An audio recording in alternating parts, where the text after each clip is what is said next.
রহস্যময় উত্তরাধিকার, আমেলিয়ার অজানা সত্য। হোটেলের বেডে একসাথে ঘুম থেকে উঠে ভাই আমাকে বিয়ের প্রস্তাব দিল। আমি স্তব্ধ হয়ে গেলাম যখন আমার ভাই অনুরাগ বলল, হোটেলের সেই ডাবল বেডে একসাথে ঘুম থেকে উঠে তোর হাত আমার বুকে আর আমার হাত তোর কোমরে দেখে সবকিছু পরিষ্কার হয়ে গেল। তুই ফিসফিস করে বললি, কি হতো যদি আমরা ভাইবোন না হতাম? আমি উত্তর দিলাম, আমরা যা অনুভব করছি তা নিষিদ্ধ হতে পারে, কিন্তু আমি আর লুকাতে পারছি না। আমি তোকে বিয়ে করতে চাই, আমার স্ত্রী হিসেবে, ভবিষ্যতের সঙ্গিনী হিসেবে। তোমার উত্তর কি? আমি আর আমার ভাই অনুরাগ একসাথে একটি কনফারেন্সে গিয়েছিলাম। হোটেলে শেষ মুহূর্তে কোনো ডাবল রুম ছাড়া কিছু ছিল না, তাই আমরা একই রুমে থাকতে রাজি হয়েছিলাম। সেদিন রাতে অনেক ঘুরে আমরা ক্লান্ত হয়ে রুমে ফিরেছিলাম। আমরা দুজনেই একই বেডে শুয়ে ঘুমিয়ে পড়েছিলাম। সকালে যখন ঘুম ভাঙল, দেখি অনুরাগের হাত আমার কোমরে আর আমার হাত তার বুকে। আমি একটু লজ্জা পেয়ে হাত সরিয়ে নিলাম। হেসে বললাম, দেখ আমরা কিভাবে ঘুমিয়েছিলাম। কি হতো যদি আমরা ভাইবোন না হতাম? আমি এটা একটা মজার কথা হিসেবে বলেছিলাম। কিন্তু অনুরাগ বিশ্বাসটাকে অন্যভাবে নিল। সে আমার দিকে তাকিয়ে যা বলল তাতে আমি স্তব্ধ হয়ে গেলাম। অনুরাগ, এসব কি বলছিস? আমি বিছানা থেকে লাফিয়ে উঠলাম। আমরা ভাইবোন?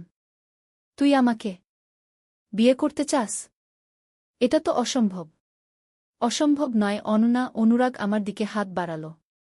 আমাদের অনুভূতি যদি একই হয় তাহলে আমরা একসাথে থাকতে পারি। কেউ জানবে না আমরা ভাইবোনগু।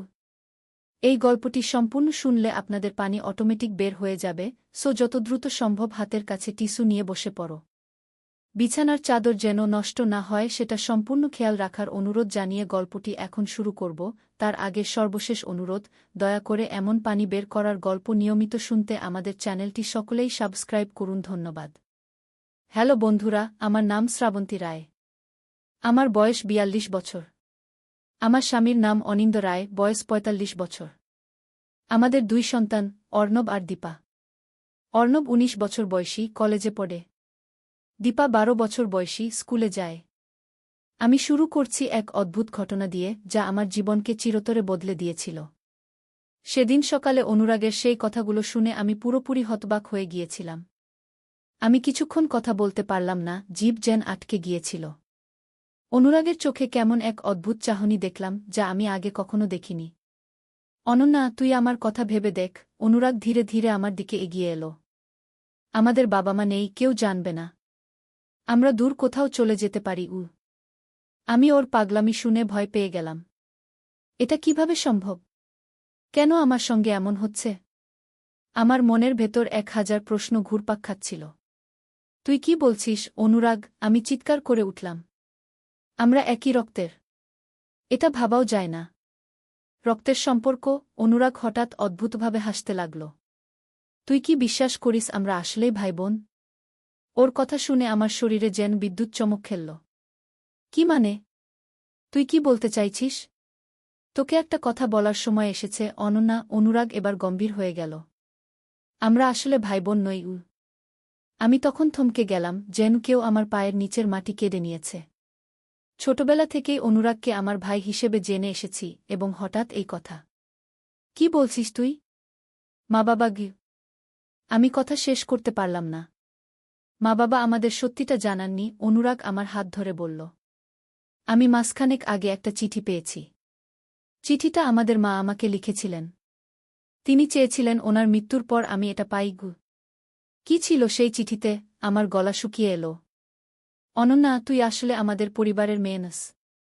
তোকে দত্তক নেওয়া হয়েছিল। তুই মাত্র ৩ মাসের শিশু ছিলি যখন তোকে আমাদের পরিবারে নেওয়া হয়। আমি বিছানায় বসে পড়লাম। আমার মাথা ঘুরতে লাগল। আমার সারা জীবনটাই কি মিথ্যে ছিল? আমি কে? আমার আসল পরিবার কোথায়? তুই কি আমাকে সেই চিঠিটা দেখাবি? আমি অনুরাগের দিকে তাকালাম। হ্যাঁ, অবশ্যই। আমি চিঠিটা সঙ্গে এনেছি। অনুরাগ তার ব্যাগ থেকে একটি পুরনো খাম বের করল। এই নে, পড়ে দেখু। আমার কাপা হাতে চিঠিটা নিলাম। ভেতরে যা লেখা ছিল তা পড়ে আমি আরও স্তব্ধ হয়ে গেলাম। প্রিয় অনুরাগ, যখন তুই এই চিঠি পড়বি তখন আমি আর এই পৃথিবীতে থাকব না। তোকে এবং অনন্যাকে একটা সত্যি জানাতে চাই, যা আমরা কখনো বলিনি। অনন্যা আসলে তোর রক্তের বোন নয়। তোর বাবা আর আমি ওকে দত্তক নিয়েছিলাম যখন সে মাত্র 3 মাসের শিশু ছিল। অননার জন্ম হয়েছিল একটি দুর্ঘটনার পরে। একদিন আমরা রাতে গাড়ি চালাচ্ছিলাম এবং হঠাৎ এক দম্পতির গাড়ি দুর্ঘটনাগ্রস্ত হয়। সেই দম্পতি মারা যান, কিন্তু তাদের শিশুকন্যা বেঁচে যায়। আমরা সেই শিশুকে হাসপাতালে নিয়ে যাই এবং যখন কোনো আত্মীয়কে খুঁজে পাওয়া যায়নি, তখন আমরা ওকে দত্তক নিতে সিদ্ধান্ত নিই। অননার আসল বাবা-মা ছিলেন কেদার এবং ময়না দাশগুপ্ত। তারা বড়লোক ছিলেন এবং বোম্বেতে থাকতেন। দুর্ঘটনার সময় তারা কলকাতায় বেড়াতে এসেছিলেন। আমি জানি তোরা দুজন খুব ঘনিষ্ঠ এবং সব সময় একে অপরকে সাহায্য করেছিস। আমি চাই তোরা এই সত্যি জেনেও ভালোবাসা অক্ষুণ্ণ রাখিস। আমি তোদের দুজনকেই সমানভাবে ভালোবাসি। ভালোবাসা সহ, মা-ই। চিঠিটা পড়ে আমার চোখে পানি এসে গেল। আমার সারা জীবনের বিশ্বাস একটা চিঠিতে ভেঙে চুরমার হয়ে গেল। আমি কে? আমার পরিচয় কি? অনুরাগ কেন আমাকে এই সত্যি এখন জানালো? অনুরাগ, তুই কতদিন ধরে এটা জানিস? আমি কাপা গলা জিজ্ঞেস করলাম। প্রায় 1 মাস, সে স্বীকার করল। আমি তোকে কিভাবে বলবো বুঝতে পারছিলাম না। কিন্তু যখন আজ সকালে তুই সেই কথাটা বললি, তখন মনে হলো এটাই সঠিক সময়। আমি উঠে দাঁড়ালাম এবং জানালার দিকে গেলাম। বাইরে সূর্য উঠেছে, একটা নতুন দিনের শুরু। কিন্তু আমার জন্য এটা ছিল একটা নতুন জীবনের শুরু, নতুন পরিচয়ের শুরু। অনুরাগ, আমি জানি না কি বলবো। আমি জানালা দিয়ে বাইরে তাকিয়ে বললাম। এটা অনেক বড় ধাক্কা। আমার সময় লাগবে এটা মেনে নিতে। আমি বুঝি। অনুরাগ আমার পাশে এসে দাঁড়াল। কিন্তু আমি যা বললাম তা সত্যি। আমি তোকে ভালোবাসি, অনন্যা। ভাই হিসেবে নয়, একজন পুরুষ হিসেবে। আমি ওর দিকে তাকালাম। ও আমার ভাই নয়, এটা ভাবতেই অদ্ভুত লাগছিল। বছরের পর বছর ধরে আমি যাকে ভাই হিসেবে জেনেছি, সে আসলে আমার কেউ নয়। আমার মন দ্বিধায় পড়ে গেল। আমি এখনই কোনো সিদ্ধান্ত নিতে পারছি না, আমি বললাম। আমাকে ভাবতে দে। আমার মাথাটা পরিষ্কার করতে হবে। অবশ্যই, সে বলল। কিন্তু একটা কথা মনে রাখিস, আমরা দুজনই মুক্ত। আমরা যা চাই তা করতে পারি। আমি আস্তে করে মাথা নাড়লাম। এখনও বিশ্বাসটা আমার কাছে পুরোপুরি বাস্তব মনে হচ্ছিল না। আমি একটু একা থাকতে চাই, আমি বললাম। আমি একটু বেরিয়ে আসছি। কোথায় যাবি? অনুরাগ জিজ্ঞেস করল। জানি না। শুধু হাঁটতে চাই। আমি কাপড় পরে হোটেল থেকে বেরিয়ে গেলাম। শহরের রাস্তায় একা হাঁটতে লাগলাম। চারদিকে লোকজন, গাড়ি, হইচই, কিন্তু আমি নিজেকে একান্ত একা বোধ করছিলাম। আমার সমস্ত পরিচয় যেন কেউ কেড়ে নিয়েছে। আমি কে? আমার আসল পরিবার কারা? কেন আমার বাবা-মা আমাকে সত্যি বলেননি? শহরের একটা পার্কে গিয়ে একটা বেঞ্চিতে বসলাম। আমার ফোন বেজে উঠল। অনুরাগের কল। আমি ফোনটা সাইলেন্ট করে দিলাম। আমি এখন ওর সাথে কথা বলতে পারবো না। এমন সময় আমার চোখ পড়ল একটা পুরনো বইয়ের দোকানের দিকে। না জানি কেন আমি সেদিকে চলে গেলাম। দোকানে ঢুকে দেখি ধুলো ভরা পুরনো বইয়ের তাক। দোকানের মালিক, একজন বয়স্ক ভদ্রলোক, আমাকে দেখে হাসলেন। কি খুঁজছেন? তিনি জিজ্ঞেস করলেন। কিছু না, আমি উত্তর দিলাম। শুধু দেখছি। আমি বইয়ের তাকের সামনে দাঁড়িয়ে থাকলাম। হঠাৎ আমার চোখ পড়ল একটা পুরনো ফটো অ্যালবামের দিকে। কলকাতার পুরনো দিন লেখা ছিল কভারে। আমি অ্যালবামটি হাতে নিলাম এবং পাতা উল্টাতে লাগলাম। হঠাৎ একটি ছবিতে আমার চোখ আটকে গেল। একটি দম্পতি একটি শিশুকে নিয়ে দাঁড়িয়ে আছেন। দম্পতির আকৃতি আমার চোখে খুব পরিচিত মনে হল, যেন আমি তাদের চিনি। শিশুটির দিকে তাকিয়ে আমার বুক ধক করে উঠল। এই ছবিটা কার? আমি দোকানের মালিককে জিজ্ঞেস করলাম। তিনি চশমা পরে ছবিটির দিকে তাকালেন। ওহ, এটা কলকাতার বিখ্যাত দাশগুপ্ত পরিবারের। কেদার দাশগুপ্ত আর তার স্ত্রী ময়না। তারা প্রায় 40 বছর আগে একটি দুর্ঘটনায় মারা যান। আমার হৃদয় থেমে গেল। দাশগুপ্ত। মায়ের চিঠিতে উল্লেখিত সেই একই পরিবার। এই শিশুটিকে? ওটা তাদের কন্যা, আমেলিয়া দাশগুপ্ত। দুর্ঘটনায় সেও মারা গিয়েছিল বলে শোনা যায়। আমেলিয়া দাশগুপ্ত। আমার আসল নাম কি এটাই? আমি কি সেই শিশু? এই অ্যালবামটা কিনতে চান? দোকানের মালিক জিজ্ঞেস করলেন। হ্যাঁ, আমি দ্রুত উত্তর দিলাম। অ্যালবামটা কিনে আমি হোটেলে ফিরে এলাম। অনুরাগ রুমে ছিল না। একটা নোট রেখে গিয়েছিল। অনন্যা, আমি জানি তোর ভাবার সময় দরকার। আমি ক্যাফেতে আছি। যখন কথা বলতে চাইবি আমাকে খুঁজে নিস। অনুরাগ। আমি অ্যালবামটা খুললাম এবং সেই ছবিটির দিকে আবার তাকালাম। আমার আসল বাবা-মার ছবি। তারা কেমন ছিলেন? তাদের স্বপ্ন, আশা, ভালোবাসা সবকিছু হারিয়ে গিয়েছিল সেই দুর্ঘটনায়। আমি ল্যাপটপ খুললাম এবং ইন্টারনেটে সার্চ করতে লাগলাম, কেদার দাশগুপ্ত, ময়না দাশগুপ্ত দুর্ঘটনা কিছু পুরনো নিউজপেপার আর্টিকেল পেলাম। ৪০ বছর আগে একটি কার দুর্ঘটনায় একটি বিখ্যাত বাঙালি দম্পতি মারা যান। তাদের শিশু কন্যা সম্পর্কে কোনো তথ্য ছিল না। এবং তারপর আমি একটি আর্টিকেল পেলাম যেখানে লেখা ছিল, দাশগুপ্ত দম্পতির মৃত্যুর পর তাদের বিশাল সম্পত্তি অনাথ হয়ে পড়ে। কোনো উত্তরাধিকারী না থাকায় উত্তরাধিকারী না থাকায়? কিন্তু আমি তো আছি। আমি তাদের মেয়ে। আমার মনে প্রশ্ন জাগল, কেন কেউ আমার সম্পর্কে জানত না? কেন আমার পালক বাবা-মা এই বিষয়ে কিছু বলেননি? আমি আরও গভীরভাবে সার্চ করতে লাগলাম এবং আরেকটি তথ্য পেলাম, দাশগুপ্ত পরিবারের একমাত্র জীবিত আত্মীয় হলেন কেদারের ভাই, অরিন্দম দাশগুপ্ত। তিনি এখন প্রায় ৮০ বছর বয়সী এবং কলকাতার একটি বাড়িতে বাস করেন। আমি দ্রুত আরেকটি সার্চ করলাম অরিন্দম দাশগুপ্তের ঠিকানা জানার জন্য। একটি পুরনো ডিরেক্টরিতে তার ঠিকানা পেলাম, ৭-৮বি, বালিগঞ্জ সার্কুলার রোড, কলকাতা। আমার মনে হল এই মানুষটি আমার একমাত্র সম্পর্ক আমার আসল পরিবারের সাথে। তাকে দেখতেই হবে আমাকে। আমি রুম থেকে বেরিয়ে ক্যাফেতে গেলাম। অনুরাগ সেখানে বসে কফি খাচ্ছিল। আমাকে দেখে উঠে দাঁড়াল। অনন্যা, তুই ঠিক আছিস? সে জিজ্ঞেস করল। আমি কলকাতা যাব, আমি দৃঢ় কণ্ঠে বললাম। কলকাতা? কেন? অনুরাগ অবাক হয়ে জিজ্ঞেস করল। আমি তাকে অ্যালবাম দেখালাম এবং আমার সমস্ত আবিষ্কারের কথা বললাম। আমার জানতে হবে আমি কে। এই অরিন্দম দাশগুপ্ত আমার আসল পরিবার সম্পর্কে সব কিছু জানেন। অনুরাগ কিছুক্ষণ চুপ করে থাকল। তারপর বলল, আমি তোর সাথে যাব। তোর দরকার নেই, আমি বললাম। এটা আমার যাত্রা। আমি জানি, সে বলল। কিন্তু আমি তোকে একা যেতে দিতে পারব না। আমরা একসাথে যাব। আমি অনেক বছর ধরে অনুরাগকে চিনি। সে যখন কিছু ঠিক করে তখন তাকে কেউ থামাতে পারে না। আমি জানতাম সে আমার সাথেই যাবে। ঠিক আছে, আমি রাজি হলাম। আমরা কাল সকালেই কলকাতা যাব। পরদিন সকালে আমরা ফ্লাইট ধরলাম কলকাতার উদ্দেশ্যে। বিমানে বসে আমি বারবার ভাবছিলাম, আমি কি সত্যিই আমেলিয়া দাশগুপ্ত? আমার আসল পরিবার কেমন ছিল? কেন আমার পালক বাবা-মা আমাকে সত্যি লুকিয়ে রেখেছিলেন? কলকাতা পৌঁছে আমরা সোজা বালিগঞ্জ সার্কুলার রোডের দিকে রওনা হলাম।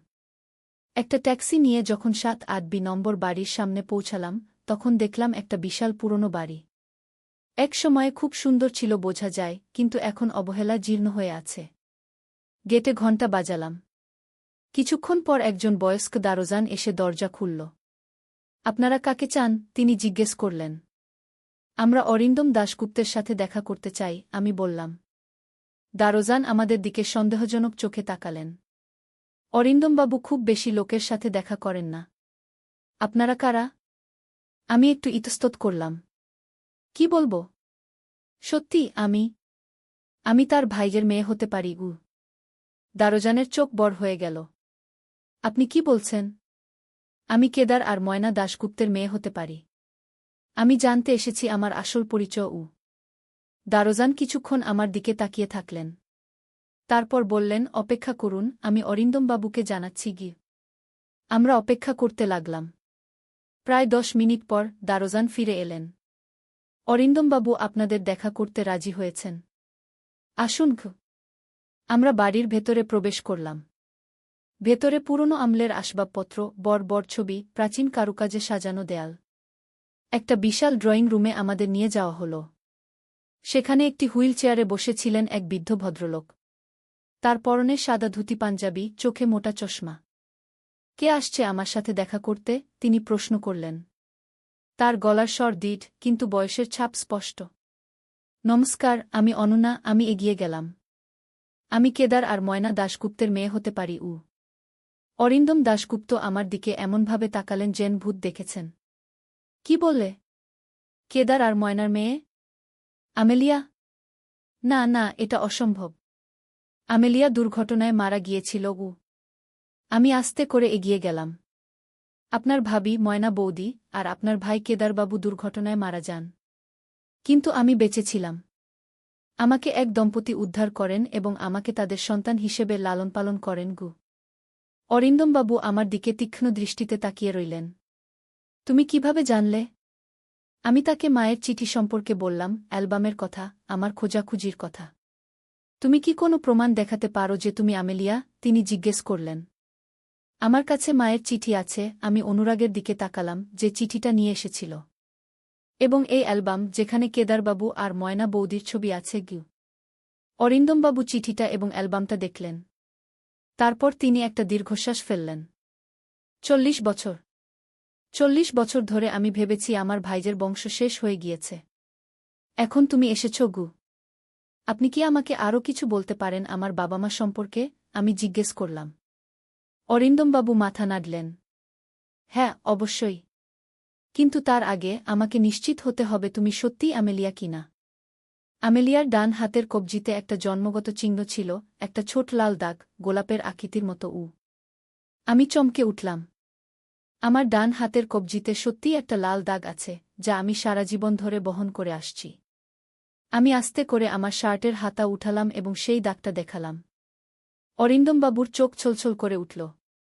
আমেলিয়া, সত্যিই তুমি? তুমি ফিরে এসেছ? তিনি তার হুইল চেয়ার থেকে উঠতে চেষ্টা করলেন, কিন্তু পারলেন না। আমি এগিয়ে গিয়ে তার হাত ধরলাম। আমি জানতামই, আমার অন্তরে জানতাম তুমি বেঁচে আছো, তিনি আবেগে বললেন। কেদার আর ময়না তোমাকে নিয়ে এত গর্ব করত।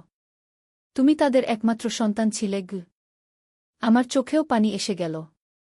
আমার বাবা মা কেমন ছিলেন বলুন? অরিন্দমবাবু শুরু করলেন আমার বাবা-মার গল্প।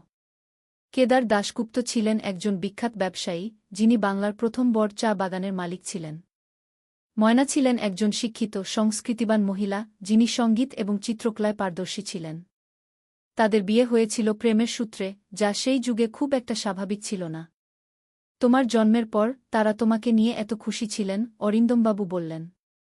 তারা তোমার নাম রেখেছিলেন আমেলিয়া, কারণ ময়না বিলেতে পড়াশোনা করেছিলেন এবং সেখানে একটি ইংরেজি উপন্যাসের নায়িকার নাম ছিল আমেলিয়া, যিনি ছিলেন খুব সাহসী এবং বুদ্ধিমতী গো। সেই দুর্ঘটনা কিভাবে ঘটেছিল? আমি জিজ্ঞেস করলাম। অরিন্দমবাবুর মুখে বিষাদের ছায়া নামল। সেদিন তোমার বাবা মা কলকাতা থেকে দার্জিলিং যাচ্ছিলেন। তারা রাতে গাড়ি চালাচ্ছিলেন। হঠাৎ একটা লরি এসে তাদের গাড়িতে ধাক্কা দেয়। গাড়িটা পাহাড়ের ধার থেকে নিচে পড়ে যায়। তোমার বাবা মা সাথে সাথে মারা যান। আর আমি কিভাবে বেঁচে গেলাম? এখন বুঝতে পারছি, তুমি গাড়ি থেকে ছিটকে পড়েছিলে আর তোমাকে কেউ উদ্ধার করেছিল। আমাদের পুলিশ বলেছিল 3 জনই মারা গিয়েছে। আমরা জানতাম না তুমি বেঁচে আছো গু। আমাকে যারা উদ্ধার করেছিলেন তারা কি পুলিশে খবর দেননি? আমি জানি না, আমেলিয়া।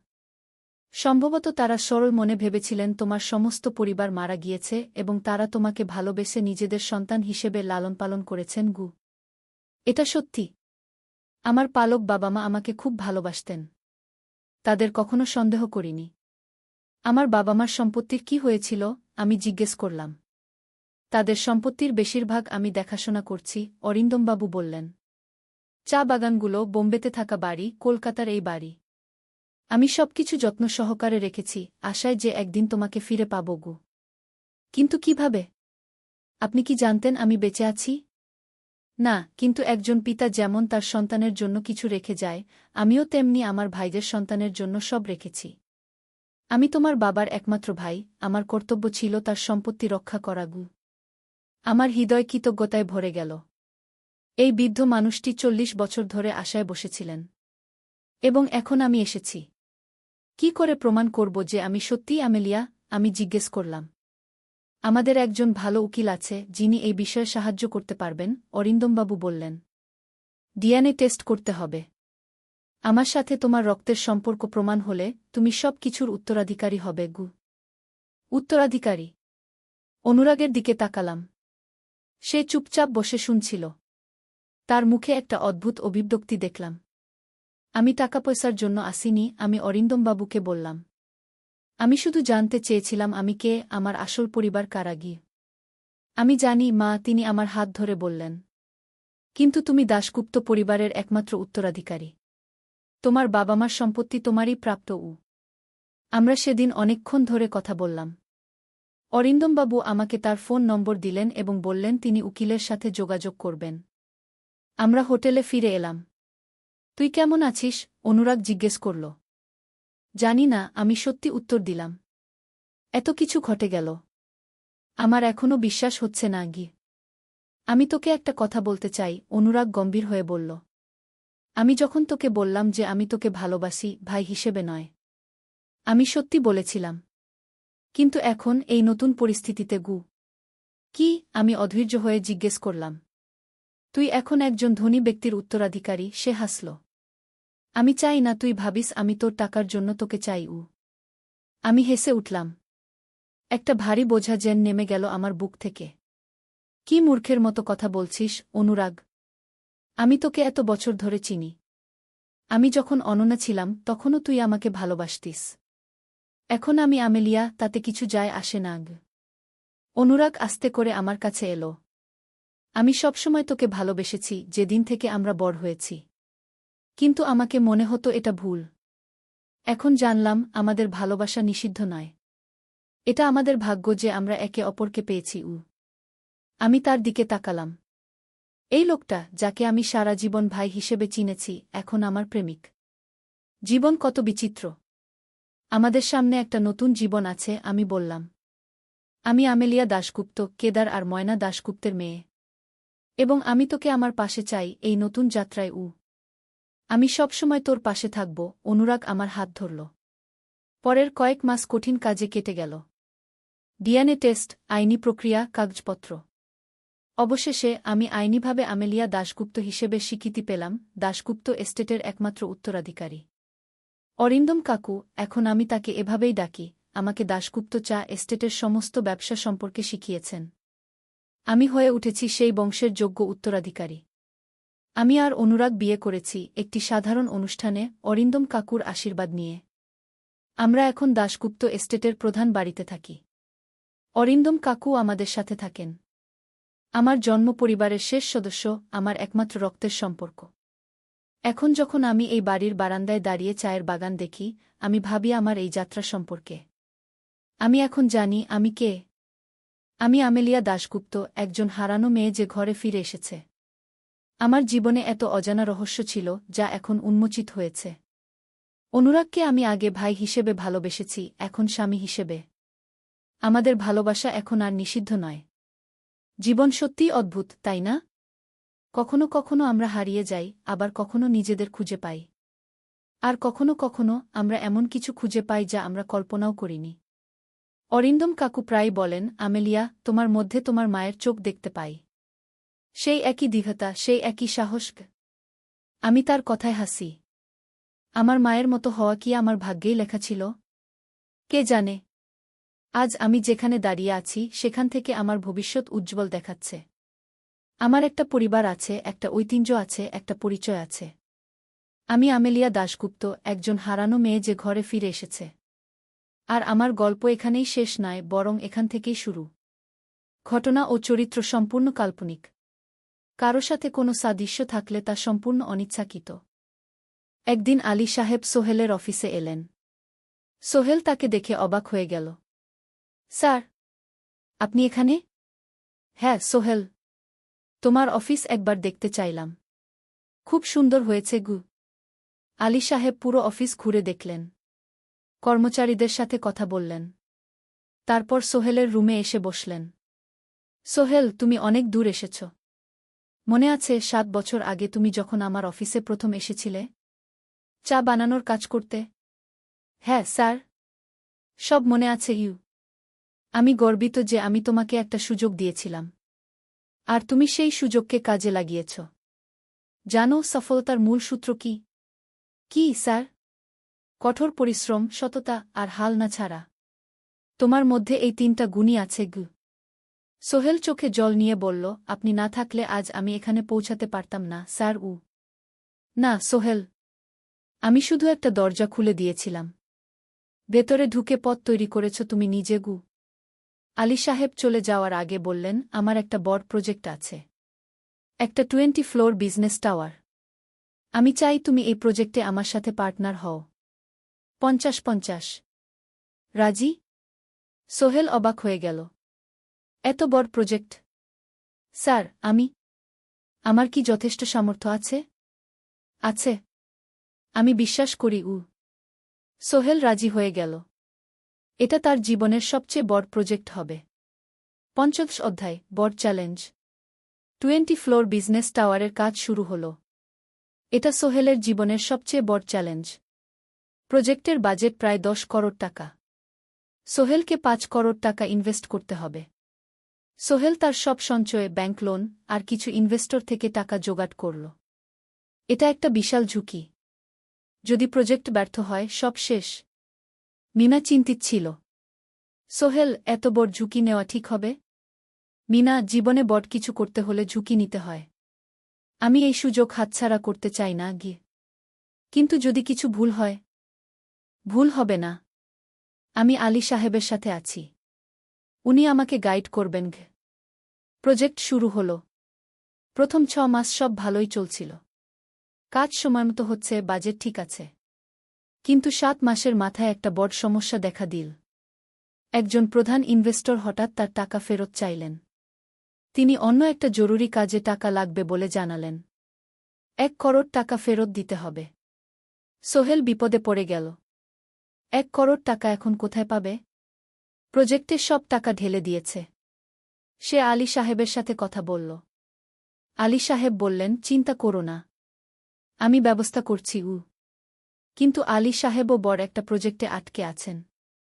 তার হাতে লিকুইড ক্যাশ নেই। সোহেল অন্য ব্যাংক থেকে লোন নেওয়ার চেষ্টা করল। কিন্তু ব্যাংক বলল, ইতিমধ্যে তার অনেক লোন আছে, নতুন লোন দিতে পারবে না। সোহেল রাতে ঘুমাতে পারছিল না। খাওয়া দাওয়া বন্ধ করে দিয়েছিল। মিনা তাকে দেখে খুব চিন্তিত হয়ে গেল। সোহেল, প্লিজ নিজেকে এভাবে শেষ করে ফেলো না। কোনো একটা রাস্তা বের হবেই। কিন্তু সোহেল কোনো রাস্তা দেখতে পাচ্ছিল না। ইনভেস্টর 15 দিন সময় দিয়েছে। 15 দিনের মধ্যে টাকা ফেরত না দিলে তিনি আইনি ব্যবস্থা নেবেন। 10 দিন কেটে গেল। সোহেল কোনো সমাধান খুঁজে পেল না। সে প্রায় হাল ছেড়ে দিয়েছিল। 11 দিনের দিন একটা অপ্রত্যাশিত ঘটনা ঘটল। জাহিদ ভাই, সোহেলের পুরনো সহকর্মী, তার অফিসে এলেন। জাহিদ ভাই এখন একটা রিয়েল এস্টেট কোম্পানিতে সিনিয়র ম্যানেজার। সোহেল, আমি তোমার সমস্যার কথা শুনেছি। হ্যাঁ ভাই, আমি বিপদে পড়েছি। আমি তোমাকে সাহায্য করতে চাই। আমার কিছু সঞ্চয় আছে। 5 লাখ টাকা। তুমি নাও। সোহেল চোখে জল নিয়ে বলল, ভাই, আমি কিছু বলার দরকার নেই। তুমি আমাকে অনেক কিছু শিখিয়েছ। তোমার কাছ থেকে পরিশ্রম আর সততা শিখেছি। এখন আমার পালা তোমাকে সাহায্য করার। জাহিদ ভাই চলে যাওয়ার পর আরও 2 জন এলো। একজন সোহেলের পুরনো ক্লায়েন্ট, আরেকজন তার কর্মচারী। 2 জন মিলে আরও 8 লাখ টাকা দিল। করিম মামা 20 লাখ টাকা ব্যবস্থা করলেন। তার কিছু বন্ধুদের কাছ থেকে ধার করে। মিনা তার সব গয়না বিক্রি করে 10 লাখ টাকা দিল। সবাই মিলে প্রায় 45 লাখ টাকা জোগাড় হল। বাকি 65 লাখ টাকা সোহেল তার অফিসের সব অ্যাসেট বিক্রি করে আর একটা প্রাইভেট ফিন্যান্স কোম্পানি থেকে উচ্চ সুদে লোন নিয়ে ব্যবস্থা করল। ঠিক 14 দিনের দিন সোহেল ইনভেস্টরকে 1 করোড় টাকা ফেরত দিল। ইনভেস্টর টাকা নিয়ে চলে গেলেন। সোহেল তার অফিসে ফিরে এসে চেয়ারে বসে কাঁদল। এত চাপ, এত টেনশন, সব যেন একসাথে বের হয়ে এল। মিনা এসে তাকে জড়িয়ে ধরল। আমরা পেরেছি সোহেল, আমরা পেরেছি। 16 অধ্যায়, পুনরুদ্ধার। এই ঘটনার পর সোহেল আরও সাবধান হয়ে গেল। সে বুঝল, ব্যবসায় শুধু সাহস নয়, বুদ্ধিও লাগে। ঝুঁকি নিতে হয়, কিন্তু হিসাব করে। প্রজেক্ট চলতে থাকল। এবার সোহেল আরও সতর্কতার সাথে সব কিছু পরিচালনা করল। প্রতিটা খরচ হিসাব করল, প্রতিটা সিদ্ধান্ত ভেবেচিন্তে নিল। আরও 1 বছর পর 20 ফ্লোর বিজনেস টাওয়ার সম্পন্ন হল। চমৎকার বিল্ডিং। শহরের অন্যতম সুন্দর ভবন। বিল্ডিংয়ের উদ্বোধন অনুষ্ঠানে শহরের মেয়র এলেন। অনেক ব্যবসায়ী, সাংবাদিক এলো। সোহেলের নাম পত্রিকায় ছাপা হল। স্বপ্নের শহরে এক তরুণ উদ্যোক্তার সফলতার গল্প। প্রজেক্ট থেকে সোহেলের লাভ হল প্রায় 2 করোড় টাকা। এই টাকা দিয়ে সে সব ঋণ শোধ করল। জাহিদ ভাইয়ের টাকা ফেরত দিল। করিম মামার ঋণ শোধ করল। যারা সাহায্য করেছিল সবাইকে টাকা ফেরত দিল। মিনার জন্য নতুন গয়না কিন। আরও সুন্দর। তার মাকে গ্রামে একটা নতুন পাকা বাড়ি বানিয়ে দিল। মা কাঁদতে কাঁদতে বললেন, তোর বাবা বেঁচে থাকলে কত খুশি হতো। তুই আমার সব স্বপ্ন পূরণ করেছিস গে। সোহেল নিজেদের জন্য একটা ফ্ল্যাট কিন। 4 রুমের ফ্ল্যাট, সমুদ্রের কাছে। এখন আর ভাড়া বাড়িতে থাকতে হয় না। 7ম অধ্যায়, প্রতিদান। সোহেল এখন একজন প্রতিষ্ঠিত উদ্যোক্তা। কিন্তু সে তার শেখ ভোলেনি। যে গ্রাম থেকে সে এসেছে, যারা তাকে সাহায্য করেছে, কাউকেই ভোলেনি। সে তার গ্রামে একটা স্কুল বানিয়ে দিল। সোহেল ফাউন্ডেশন স্কুল কু গরিব ছেলেমেয়েরা ফ্রিতে পড়তে পারবে। ভালো শিক্ষক নিযোগ দিল। ভালো পড়াশোনার ব্যবস্থা করল। শহরে একটা ফ্রি মেডিকেল ক্লিনিক খুল। গরিব মানুষরা ফ্রিতে চিকিৎসা পাবে। প্রতি বছর 10 জন মেধাবী কিন্তু গরিব ছাত্রছাত্রীকে স্কলারশিপ দেওয়া শুরু করল। তারা বিনামূল্যে পড়াশোনা করতে পারবে। একদিন একটা টিভি চ্যানেল সোহেলের ইন্টারভিউ নিতে এলো। আপনার সফলতার গোপন সূত্র কি? সোহেল একটু ভেবে বলল, কঠোর পরিশ্রম, সততা আর হাল না ছাড়া। এই 3টা জিনিস যদি কারো মধ্যে থাকে, সে যে কোনো কিছু অর্জন করতে পারে। আর সবচেয়ে বড় কথা, যারা আমাকে সাহায্য করেছে তাদের ছাড়া আমি কিছুই না। একা কেউ সফল হতে পারে না গি। আপনার পরবর্তী স্বপ্ন কি? আমি চাই আরও মানুষকে সাহায্য করতে। আমার মতো যারা গ্রাম থেকে শহরে আসে তাদের জন্য একটা ট্রেনিং সেন্টার খুলব। তারা সেখানে বিভিন্ন স্কিল শিখতে পারবে। চাকরি পাবে। নিজের পায়ে দাঁড়াতে পারবে গু। 8ম অধ্যায়, নতুন প্রজন্ম। আরও 5 বছর কেটে গেল। সোহেল এখন 45 বছরের। তার মেয়ে সারা এখন 9 বছরের। স্কুলে ক্লাস 4-এ পড়ে। খুব মেধাবী মেয়ে। একদিন সারা বাবাকে জিজ্ঞেস করল, বাবা, তুমি কিভাবে এত বড় হলে? আমার বন্ধুরা বলে তুমি একজন সফল মানুষ গো। সোহেল তাকে কোলে নিয়ে বসল। বাবা, তুমি জানো তোমার দাদু ছিলেন একজন স্কুল শিক্ষক। খুব সৎ মানুষ। কিন্তু আমরা গরিব ছিলাম। আমি রিকশা চালাতাম গো। রিকশা? সত্যি? হ্যাঁ। তারপর আমি এই শহরে এলাম। অনেক কষ্ট করেছি। কিন্তু হাল ছাড়িনি। মানুষ আমাকে সাহায্য করেছে। আর আমি কঠোর পরিশ্রম করেছি। বাবা, আমিও কি তোমার মতো হতে পারব? অবশ্যই পারবে বাবা। তবে মনে রেখো, সফলতা মানে শুধু টাকা পয়সা না। সফলতা মানে ভালো মানুষ হওয়া। অন্যদের সাহায্য করা। সৎ থাকা গু। সারা মাথা নাডল। আমি ভালো মানুষ হব বাবাগু। সোহেল তার মেয়েকে জড়িয়ে ধরল। মনে মনে ভাবল, তার জীবনের সব কষ্ট সার্থক হয়েছে। মিনা রান্নাঘর থেকে ডাকল, খাবার তৈরি। এসো। সোহেল সারাকে নিয়ে ডাইনিং টেবিলে গেল। ঋতু এসেছে। সে এখন বিয়ে করেছে, তার একটা ছেলে হয়েছে। সোহেলের মা মাঝে মাঝে চট্টগ্রামে বেড়াতে আসেন। আজও এসেছেন। সবাই মিলে খেতে বসল। হাসিগল্পে ভরা পরিবার। সোহেল তাকাল তার মায়ের দিকে, মিনার দিকে, সারার দিকে, ঋতুর দিকে। মনে হল, জীবনে আর কি চাই? খাওয়া শেষে সবাই বসে রইল। গল্প করছিল। হঠাৎ সোহেলের ফোন বাজল। অফিস থেকে। একটা জরুরি বিষয়। সোহেল ফোন রেখে দিয়ে মিনাকে বলল, একটা নতুন প্রজেক্টের প্রস্তাব এসেছে। একটা এতিমখানা বানানোর কাজ। সরকারি প্রজেক্ট। তুমি নেবে? অবশ্যই। এটা আমার স্বপ্নের প্রজেক্ট। যেসব বাচ্চাদের বাবা মা নেই তাদের জন্য একটা সুন্দর জায়গা। মিনা হাসল। তুমি কখনো বদলাও না। এখনো অন্যদের কথা ভাবো। এটাই তো জীবন মিনা। শুধু নিজের জন্য বাঁচলে কি হবে? 49 অধ্যায়, উত্তরাধিকার। 10 বছর আরও কেটে গেল। সোহেল এখন 55 বছরের। তার চুলে পাক ধরেছে। কিন্তু শক্তি এখনো আগের মতোই। সারা এখন 19 বছরের। সে বিশ্ববিদ্যালয়ে ইঞ্জিনিয়ারিং পড়ছে। সে চায় বাবার মতো কনস্ট্রাকশন ইন্ডাস্ট্রিতে কাজ করতে। একদিন সারা বাবাকে বলল, বাবা, আমি তোমার কোম্পানিতে কাজ করতে চাই। এখনো তো তোর পড়াশোনা বাকি। জানি। কিন্তু আমি এখন থেকেই শিখতে চাই। ছুটির দিনে তোমার সাথে সাইটে যেতে চাই। দেখতে চাই কিভাবে কাজ হয়। সোহেল খুশি হয়ে গেল। তার মেয়ে তার পথ অনুসরণ করতে চায়। ঠিক আছে, কিন্তু শর্ত হল তোকে সবকিছু নিজ থেকে শিখতে হবে। কোনো স্পেশাল ট্রিটমেন্ট পাবি না গিয়ে। আমি তো তাই চাই বাবাগু। সারা তার বাবার সাথে কাজ শিখতে শুরু করল। সে দেখল কিভাবে শ্রমিকরা কাজ করে, কিভাবে ম্যাটেরিয়াল বাছাই করতে হয়, কিভাবে একটা প্রজেক্ট ম্যানেজ করতে হয়। সোহেল তাকে কোনো সহজ পথ দিল না। সারাকেও সবার মতো কষ্ট করতে হল। সাইটে রোদে দাঁড়িয়ে থাকতে হল। শ্রমিকদের সাথে কথা বলতে হল।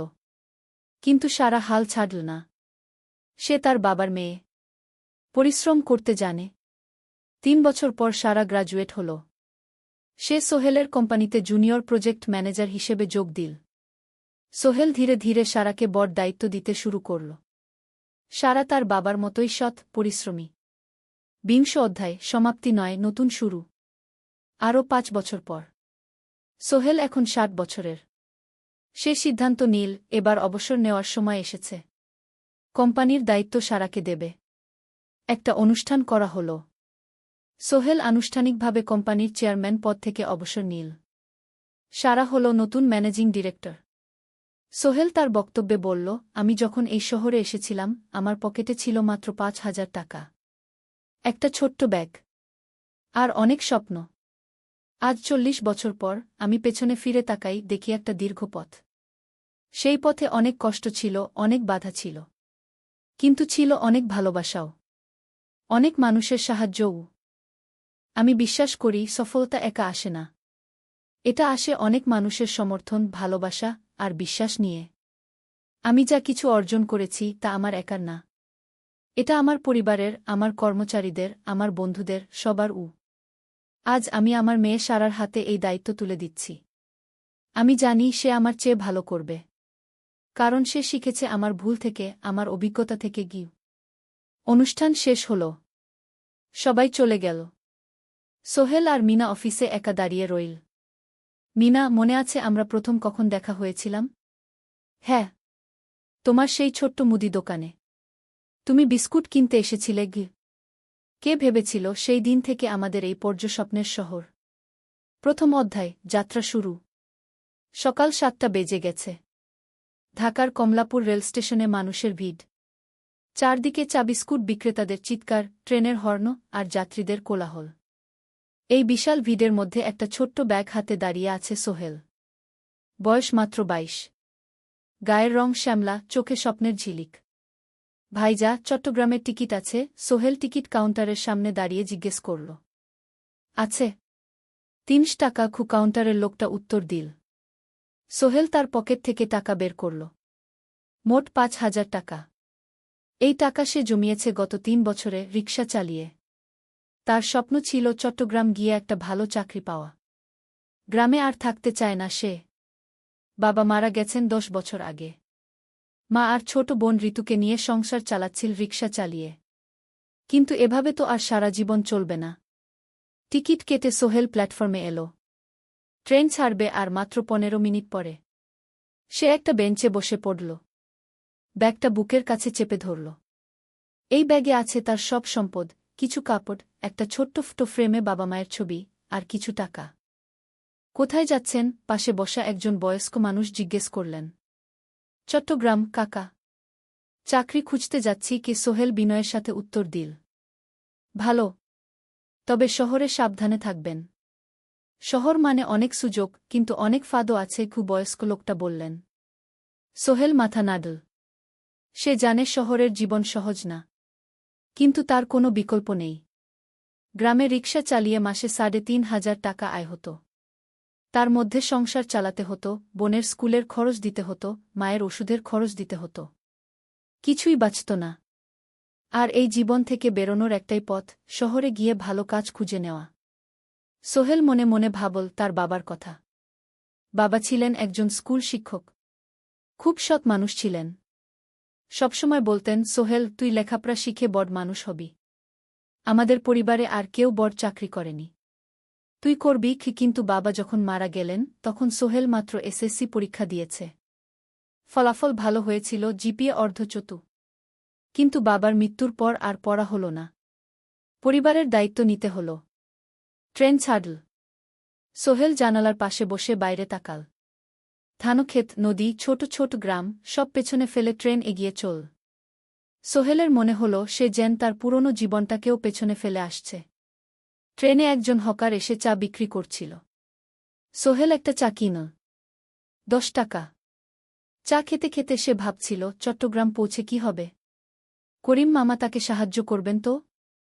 চাকরি পাওয়া যাবে তো? করিম মামা আসলে সোহেলের খুব দূর সম্পর্কের মামা। সোহেলের দাদির বোনের ছেলে। অনেক বছর আগে গ্রাম ছেড়ে চট্টগ্রামে চলে গিয়েছিলেন। সেখানে একটা কনস্ট্রাকশন কোম্পানিতে কাজ করেন। বছরে একবার দুবার গ্রামে আসতেন। গত বছর যখন এসেছিলেন তখন সোহেলের মাকে বলেছিলেন সোহেলকে চট্টগ্রাম পাঠান। আমি একটা কাজের ব্যবস্থা করে দেব। সেই কথাতেই ভরসা করে সোহেল আজ এই যাত্রা। দ্বিতীয় অধ্যায়, নতুন শহর। চট্টগ্রাম পৌঁছাতে প্রায় 6 ঘণ্টা লেগে গেল। দুপুর 1টা বাজে। সোহেল স্টেশন থেকে বের হয়ে শহরের রাস্তায় দাঁড়াল। কি বিশাল শহর! এত গাড়ি, এত মানুষ। চারদিকে উঁচু উঁচু বিল্ডিং, দোকানপাট, মানুষের ভিড়। সোহেল কিছুক্ষণ দাঁড়িয়ে থাকল সব কিছু দেখতে দেখতে। তার মনে হচ্ছিল সে যেন অন্য কোনো পৃথিবীতে এসে পড়েছে। তার পকেটে একটা ছোট্ট কাগজ আছে। সেখানে লেখা একটা ঠিকানা, করিম মিয়া, বাড়ি নং 23, রোড নং 5, আগ্রাবাদ, চট্টগ্রামকে। সোহেল একটা রিকশা ডাকল। কত নেবেন আগ্রাবাদ যেতে? 50 টাকা গু।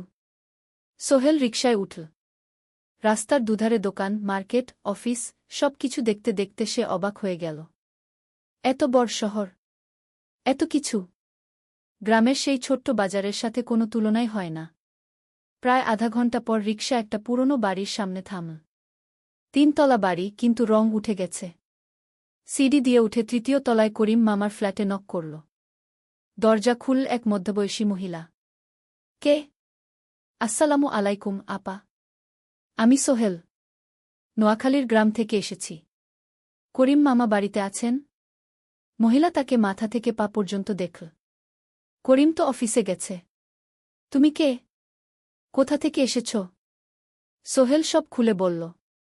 মহিলা তাকে ভেতরে ঢুকতে দিল। বসো। করিম সন্ধ্যায় ফিরবে গু। ফ্ল্যাটটা ছোট। 2টো রুম, একটা ছোট্ট রান্নাঘর আর একটা বাথরুম।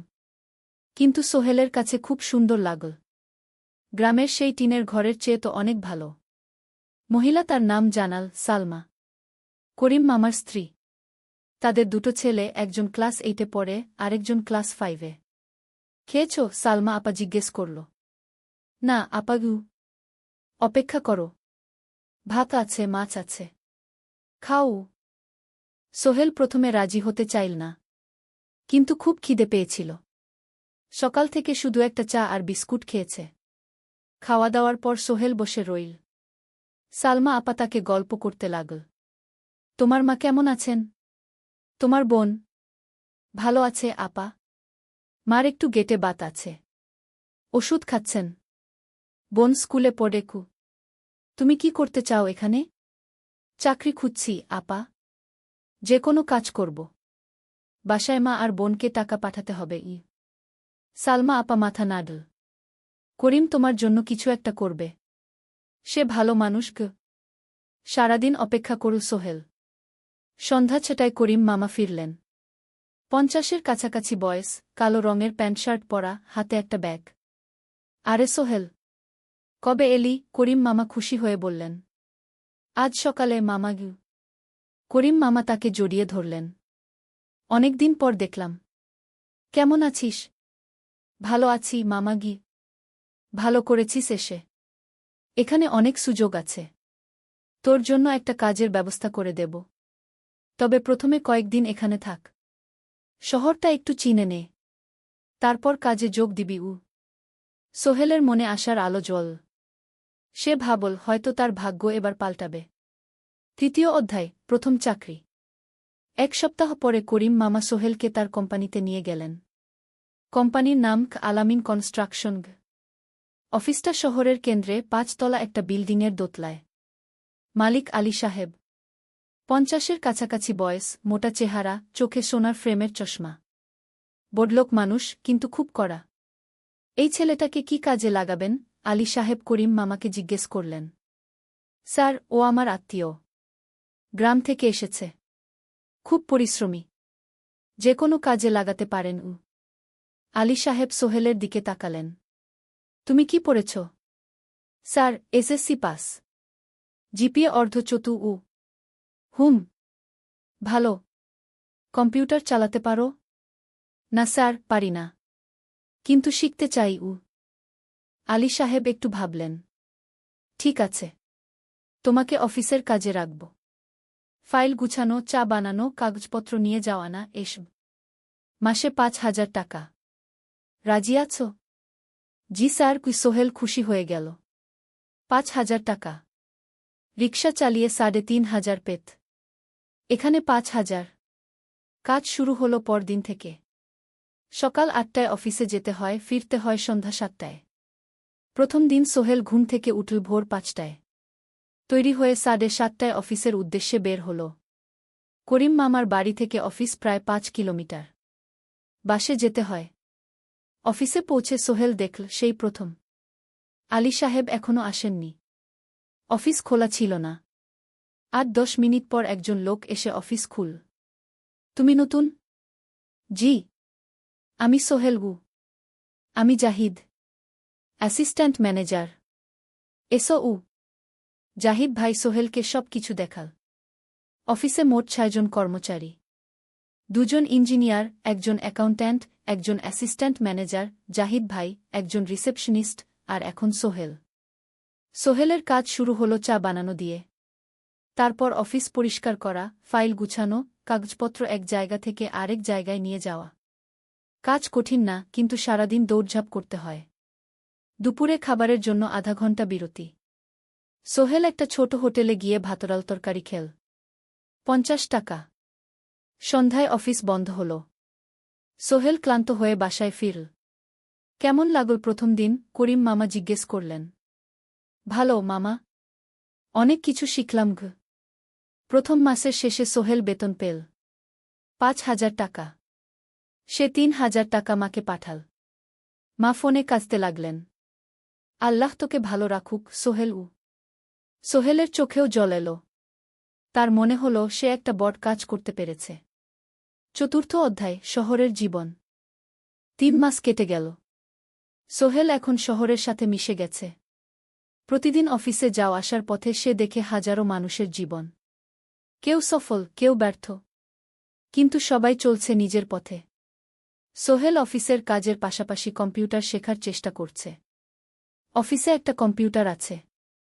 যখন কেউ ব্যবহার করে না, তখন সোহেল একটু একটু শিখার চেষ্টা করে। জাহিদ ভাই তাকে সাহায্য করেন। সোহেল, তুমি যদি কম্পিউটার ভালোভাবে শিখতে পারো, তাহলে তোমার ভবিষ্যৎ উজ্জ্বল। জাহিদ ভাই একদিন বললেন। কিভাবে শিখব ভাই? ট্রেনিং সেন্টারে যাও। সন্ধ্যায় ক্লাস আছে। মাসে ২,০০০ টাকা লাগবে গে। সোহেল ভাবল। ২,০০০ টাকা অনেক। কিন্তু এটা বিনিয়োগ। ভবিষ্যতের জন্য। সে একটা ট্রেনিং সেন্টারে ভর্তি হল। সপ্তাহে ৩ দিন, সন্ধ্যা ৭:৩০ থেকে রাত ৯টা পর্যন্ত ক্লাস। কম্পিউটারের basic, Word, Excel, PowerPoint, internet ব্যবহার। একদিন অফিস থেকে ফেরার সময় সোহেল একটা দোকানে চা খেতে গেল। দোকানের পাশেই একটা ছোট্ট মুদি দোকান। সেখানে একটা মেয়ে বসে আছে। বয়স হবে ২০-এর কাছাকাছি। সাদাসিধে চেহারা, সাদা শাড়ি পরা, কিন্তু চোখে এক ধরনের দৃঢ়তা। ভাইজা, এক প্যাকেট বিস্কুট দেন কি? সোহেল বলল। মেয়েটা বিস্কুট দিল। ২০ টাকা। সোহেল টাকা দিয়ে যাচ্ছিল, হঠাৎ মেয়েটা বলল, আপনি নতুন এসেছেন এই এলাকায়, তাই না? হ্যাঁ। ৩ মাস হল। কিভাবে বুঝলেন? আপনার চেহারা দেখেই বোঝা যায়। এখনও গ্রামের ছোঁয়া আছে। আর আপনি প্রতিদিন এই পথ দিয়ে যান। দেখেছি কি? মেয়েটা হাসল। সোহেলও হেসে ফেল। আপনি খুব পর্যবেক্ষক মনে হচ্ছে গি। জীবনে অনেক কিছু দেখেছি। তাই মানুষকে চিনতে শিখেছি গ। আপনার নাম? মিনা। এই দোকান আমার বাবার। উনি অসুস্থ, তাই আমি দেখছি গু। সেদিন থেকে সোহেল প্রায়ই সেই দোকানে যেতে শুরু করল। মিনার সাথে গল্প করত। ধীরে ধীরে তাদের মধ্যে একটা বন্ধুত্ব তৈরি হল। মিনাও তার জীবনের গল্প বলল। মিনার মা মারা গেছেন যখন সে মাত্র ৭ বছরের। বাবা আব্দুল হামিদ একা হাতে মিনাকে বড় করেছেন। মুদি দোকান দিয়ে সংসার চালান। মিনা কলেজে পড়ে, অনার্স সেকেন্ড ইয়ার। সকালে কলেজে যায়, দুপুরে ফিরে এসে দোকান সামলায়। বাবার হার্টের সমস্যা আছে, তাই ভারী কাজ করতে পারেন না। তোমার স্বপ্ন কি? একদিন সোহেল জিজ্ঞেস করল। গ্র্যাজুয়েশন শেষ করে একটা ভালো চাকরি করব। তারপর বাবাকে ভালো চিকিৎসা করাব। তুমি? আমিও চাকরি করে পরিবারকে ভালোভাবে দেখভাল করতে চাই। মা আর বোনকে নিয়ে শহরে আনব একদিন।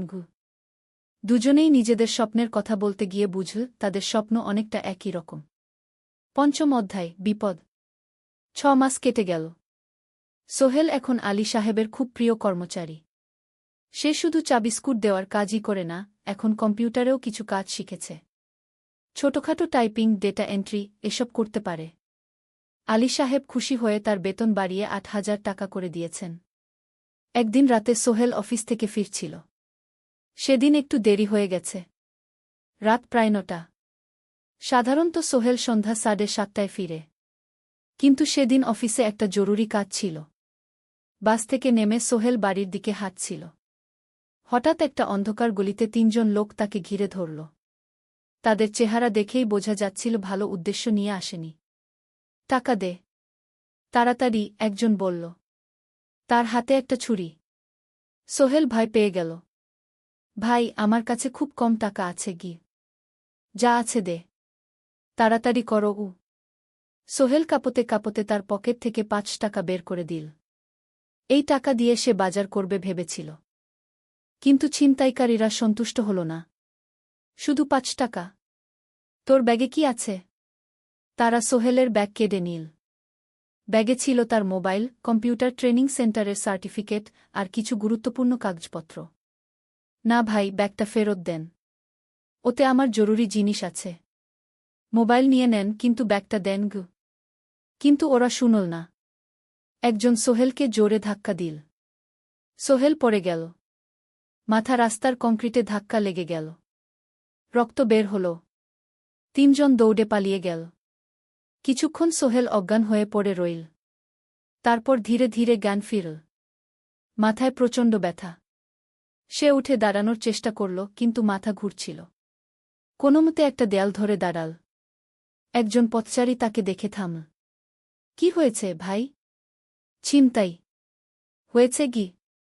এসো, আমি তোমাকে হাসপাতালে নিয়ে যাই। কিন্তু সোহেল রাজি হল না। না, ঠিক আছি, বাড়ি যেতে পারব। সে কোনোমতে করিম মামার বাড়িতে পৌঁছাল। দরজা খুলেই সালমা আপা চিৎকার করে উঠলেন। ও আল্লাহ! কি হয়েছে? করিম মামা দৌড়ে এলেন। সোহেলকে ভেতরে নিয়ে গেলেন। তার মাথায় জল ঢেলে রক্ত পরিষ্কার করলেন। ক্ষতটা বেশ গভীর। হাসপাতালে যেতে হবে কি? করিম মামা বললেন। তারা একটা অটোরিকশা নিয়ে নিকটস্থ হাসপাতালে গেলেন। ডাক্তার সোহেলের মাথায় ৩টা সেলাই দিলেন। বলল, ১ সপ্তাহ বিশ্রাম নিতে হবে। কোনো ভারী কাজ করা যাবে না। হাসপাতাল থেকে ফিরে সোহেল শুয়ে রইল।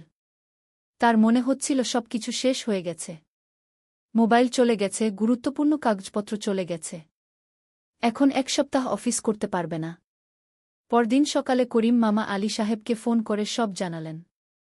আলী সাহেব বললেন, ঠিক আছে, সোহেল ভালো হয়ে এলে আসবে, চিন্তার কিছু নেই। মিনা যখন এই খবর শুনল, সে সন্ধ্যায় সোহেলকে দেখতে এল করিম মামার বাড়িতে। সাথে এনেছিল কিছু ফল। কি হয়েছিল? মিনা চিন্তিত গলায় জিজ্ঞেস করল। সোহেল সব বলল। মিনা রেগে গেল। এই শহরে এখন অনেক অপরাধ বেড়ে গেছে। পুলিশ কিছু করে না। তুমি পুলিশে রিপোর্ট করেছ? না, লাভ নেই। তবুও করা উচিত। তোমার মোবাইলটা হয়তো খুঁজে পাওয়া যাবে। করিম মামা সোহেলকে নিয়ে পুলিশ স্টেশনে গেলেন। জেনারেল ডায়েরি করলেন। কিন্তু পুলিশ খুব একটা আশা দিল না। দেখি কিছু করা যায় কিনা। সোহেল বুঝল মোবাইল আর ফিরবে না। সেই ১ সপ্তাহ সোহেলের জীবনের সবচেয়ে কঠিন সময় ছিল। সে শুধু শারীরিকভাবেই ক্ষতিগ্রস্ত হয়নি, মানসিকভাবেও ভেঙে পড়েছিল। প্রতিরাতে দুঃস্বপ্ন দেখত। সেই ৩ জন ছিনতাইকারীর মুখ ভুলতে পারছিল না। মিনা প্রায় প্রতিদিন আসত। তাকে সাহস দিত। তুমি হাল ছেড়ো না, সোহেল।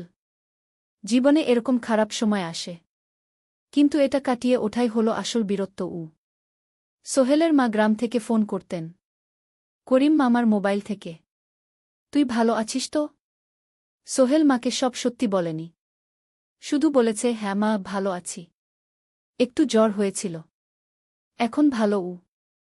এক সপ্তাহ পর সোহেল আবার অফিসে গেল। আলী সাহেব তাকে দেখে খুশি হলেন। কেমন আছো? ভালো আছি স্যার। ঠিক আছে, তবে প্রথম কয়েকদিন হালকা কাজ করবে।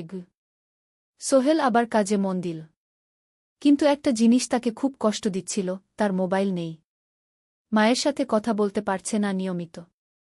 করিম মামার মোবাইল চাইতে সংকোচ লাগে। একদিন জাহিদ ভাই তাকে ডাকলেন। সোহেল, আমার একটা পুরনো মোবাইল আছে, তুমি ব্যবহার করো? না ভাই, আমি নাও, আমার কাজে লাগছে না, তুমি রাখো। সোহেল কৃতজ্ঞতায় প্রায় কেঁদে ফেল। ধন্যবাদ ভাই। মোবাইল পেয়ে সোহেল প্রথমেই মাকে ফোন করল। মা খুব খুশি হলেন। এতদিন ফোন করিসনি কেন? মা, মোবাইলটা নষ্ট হয়ে গিয়েছিল, নতুন নিয়েছি।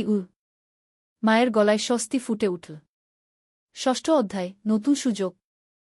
আরও 3 মাস কেটে গেল। সোহেল পুরোপুরি সুস্থ হয়ে গেছে। তার জীবন আবার স্বাভাবিক হয়ে এসেছে।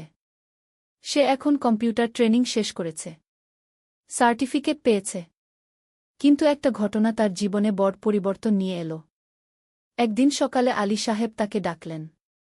সোহেল, বসো। সোহেল বসল।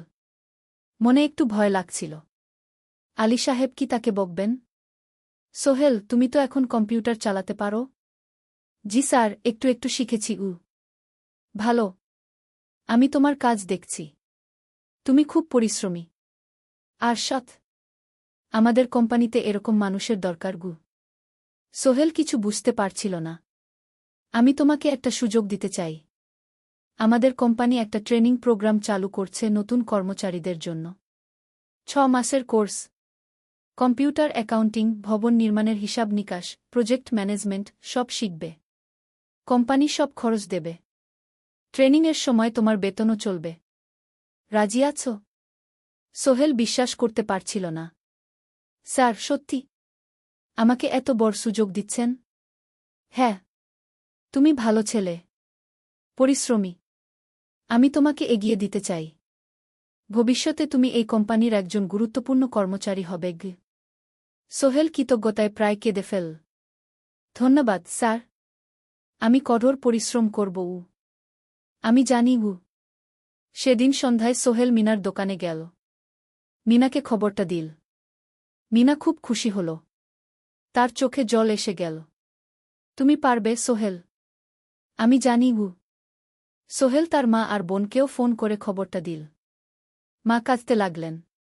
তোর বাবা বেঁচে থাকলে কত খুশি হতো। ট্রেনিং শুরু হলো পরের মাস থেকে। প্রতিদিন সকালে 3 ঘন্টা ক্লাস, তারপর বাকি সময় অফিসের কাজ। ক্লাসে 5 জন নতুন কর্মচারী, সবাই তরুণ, উৎসাহী। শিক্ষক ছিলেন একজন অভিজ্ঞ ইঞ্জিনিয়ার, নাম রহিম স্যার। তিনি খুব ভালোভাবে সব কিছু বুঝাতেন। কম্পিউটার, অ্যাকাউন্টিং, এক্সেলে জটিল ক্যালকুলেশন, প্রজেক্টের বাজেট তৈরি, সময় ব্যবস্থাপনা সব। সোহেল পুরো মনোযোগ দিয়ে শিখতে লাগল। সন্ধ্যায় বাড়ি ফিরে প্র্যাকটিস করত। করিম মামার ছেলের কাছ থেকে একটা ল্যাপটপ ধার নিত কখনো কখনো। 6 মাস পরে ট্রেনিং শেষ হল। সবাই সার্টিফিকেট পেল। আলী সাহেব একটা অনুষ্ঠান করলেন। সোহেল সেরা পারফর্মার হিসেবে একটা বিশেষ পুরস্কার পেল, 5,000 টাকা বোনাস। আলী সাহেব ঘোষণা করলেন, সোহেল, আজ থেকে তুমি আমাদের জুনিয়র অ্যাকাউন্ট অ্যাসিস্ট্যান্ট। তোমার বেতন 15,000 টাকা। সোহেল অবাক হয়ে গেল। 8,000 থেকে 15,000, প্রায় দ্বিগুণ।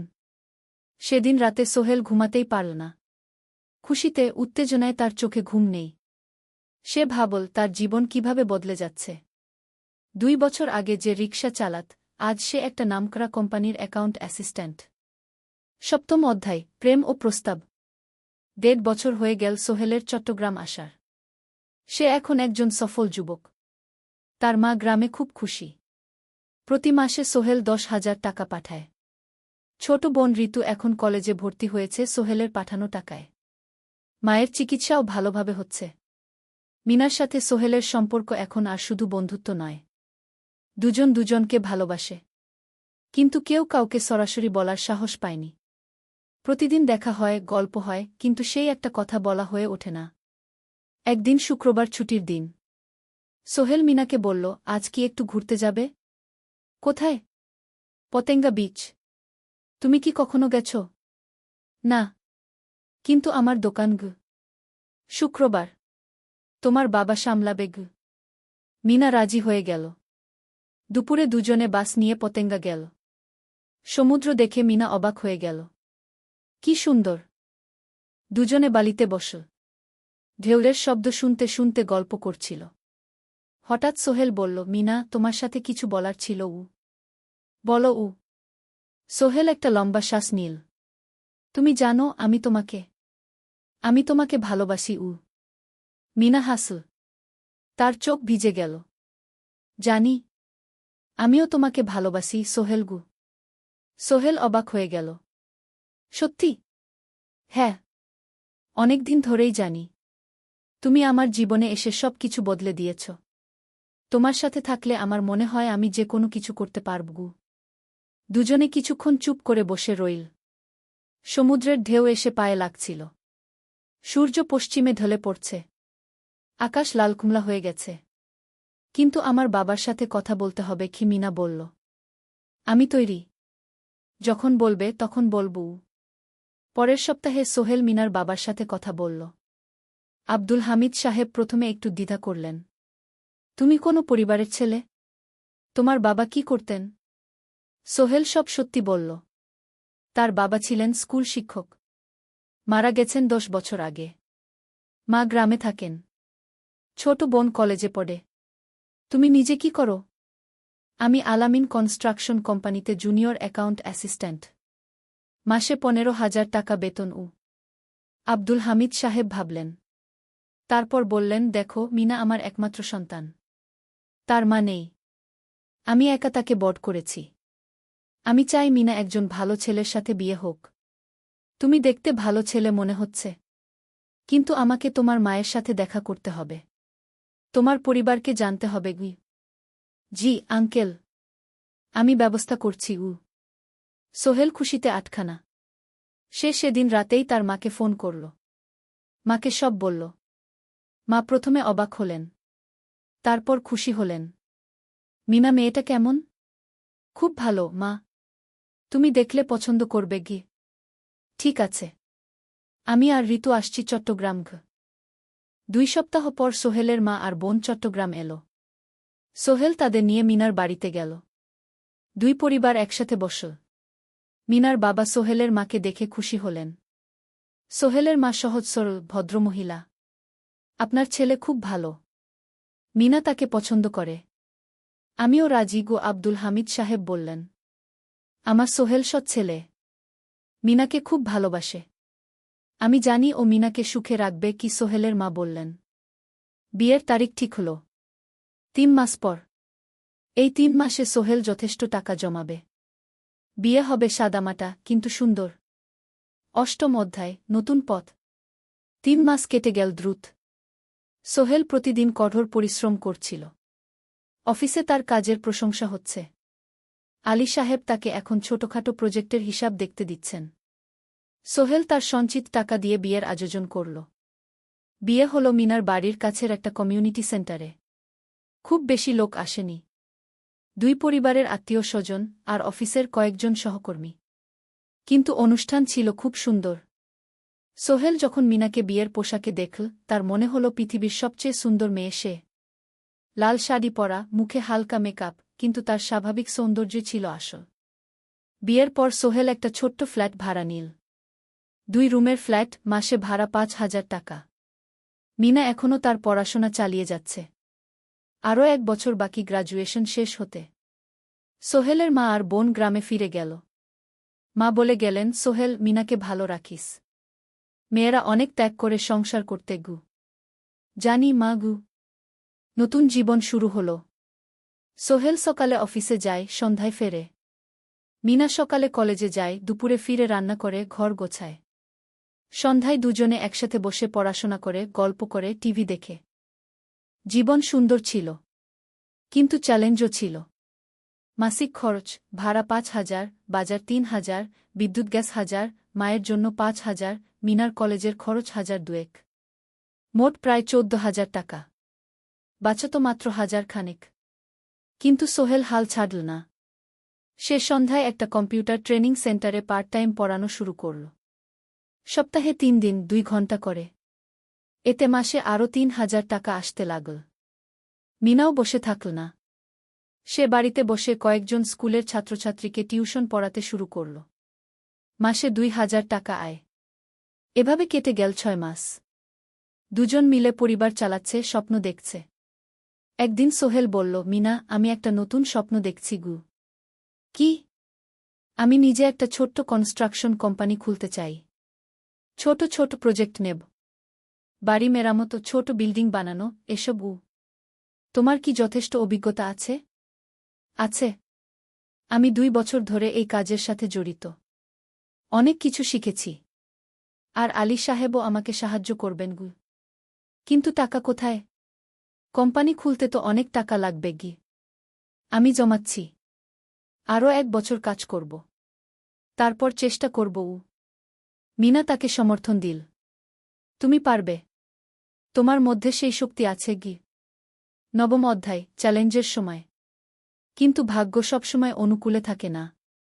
সোহেল যখন স্বপ্ন দেখছিল নিজের কোম্পানি খোলার, তখনই একটা বড় সমস্যা এল। আলী সাহেবের কোম্পানি একটা বড় প্রজেক্ট পেয়েছিল। একটা ১০তলা বিল্ডিং বানানোর কাজ। কিন্তু প্রজেক্টের প্রধান ইনভেস্টর হঠাৎ পালিয়ে গেল। তিনি কোম্পানির কাছ থেকে প্রায় ৫০ লাখ টাকা নিয়ে গেছেন, কিন্তু কাজ শেষ হয়নি। কোম্পানি বড় ক্ষতির মুখে পড়ল। আলী সাহেব অনেক কর্মচারীকে ছাঁটাই করতে বাধ্য হলেন। প্রায় ১০ জনকে চাকরি থেকে বাদ দিলেন। বাকিদের বেতন কমাতে হল। সোহেলকে আলী সাহেব ডেকে বললেন, সোহেল, আমি তোমাকে রাখতে চাই। তুমি বিশ্বস্ত কর্মচারী। কিন্তু তোমার বেতন কমাতে হবে। ১৫,০০০ থেকে ১০,০০০। সোহেল মনে মনে চিন্তায় পড়ে গেল। ১০,০০০ টাকায় সংসার চলবে কিভাবে? মায়ের খরচ, ভাড়া, বাজার সব মিলিয়ে তো ১৪,০০০ টাকা লাগে। কিন্তু সে কিছু বলল না। ঠিক আছে স্যার। বাড়ি ফিরে সোহেল মিনাকে সব বলল। মিনা চিন্তিত হয়ে গেল। এখন কি হবে? চিন্তা করো না। আমি পার্ট টাইম টিউশনির সময় বাড়াব। আর তুমিও বেশি করে টিউশন নাও। কিন্তু আমার তো পড়াশোনাও আছে গি। জানি। কিন্তু এখন এটাই করতে হবে গু।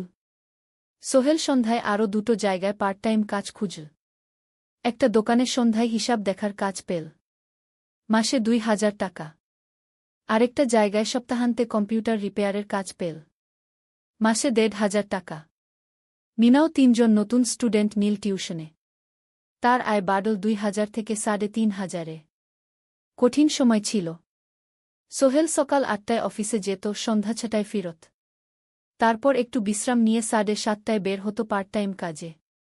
রাত ১০টায় বাড়ি ফিরত। রবি সোমবার কম্পিউটার রিপেয়ারের কাজ। মিনাও সকালে কলেজে যেত, দুপুরে ফিরে রান্না করত, তারপর বিকেলে টিউশন পড়াত। রাতে খাওয়া দাওয়ার পর পড়াশোনা করত।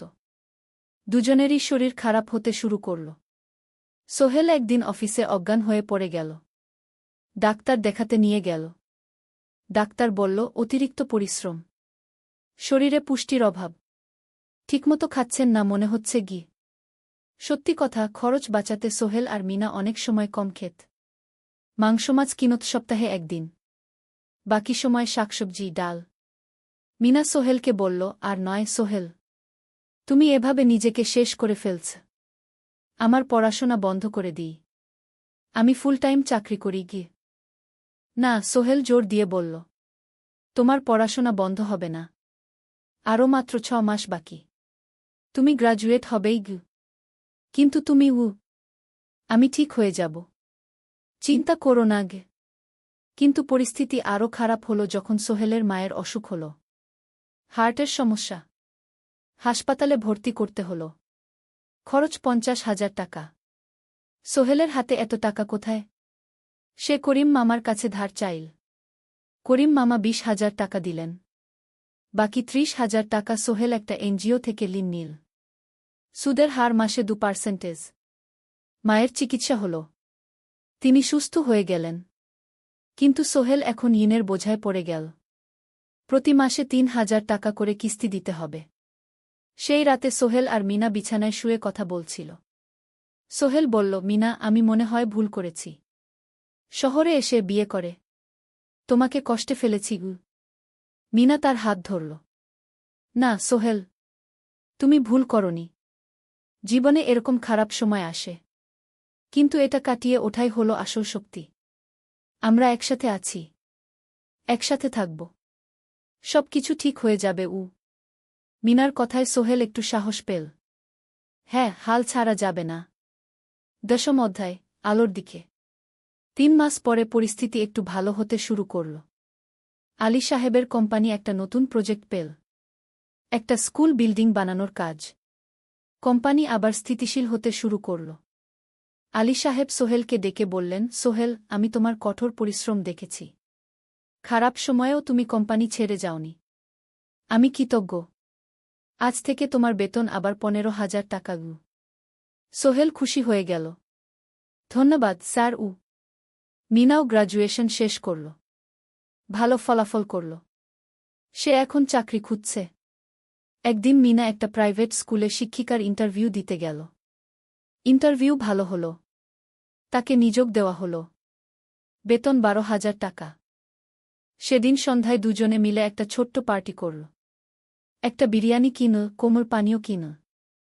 দুজনে মিলে খেল। আমরা পেরেছি, সোহেল মিনা বলল। হ্যাঁ, আমরা পেরেছি গু। এখন দুজনের মিলিয়ে আয় 27,000 টাকা। খরচ চালানোর পর প্রায় 10,000 টাকা বাঁচে। সোহেল এই টাকা দিয়ে লোন শোধ করতে শুরু করল। পার্ট টাইম কাজগুলো ছেড়ে দিল। শরীরের যত্ন নেওয়া শুরু করল। আরও 6 মাস পরে সোহেলের কাছে একটা বড় সুযোগ এল। আলী সাহেব একদিন তাকে ডাকলেন।